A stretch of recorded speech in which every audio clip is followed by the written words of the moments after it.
pila youth. Actually, daghan jud ang nag-message sa kuha. Nag-inquire sila kung pila akong gasto sa ako ang payagang gipatukod. Pwede dili isgutan kay mag sakit sa dughan, wala na tay kwarta. Charis bitaw, oy.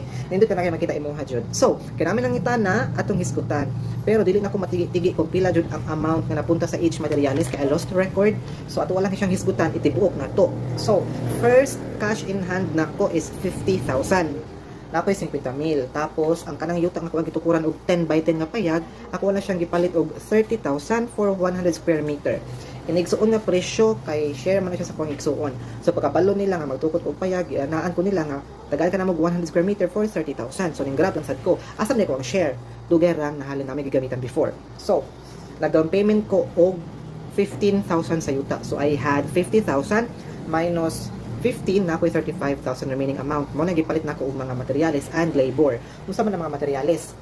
Metal cladding, same, purlins, angle bar, metal faring, what is tubo, semento, hollow blocks, kabilya and all kanang mga gamit jud gamito sa pagpatukod og payag.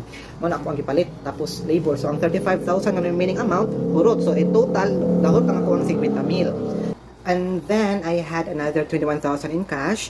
Gikuhaan ako siya og 5,000 down payment, another sa yuta. So, kuha na lang ko og 10,000 sa yuta. So, ang remaining nga 16,000, gipalitan sa akong mga materials and labor. So, 50,000 plus 21,000 is 71,000.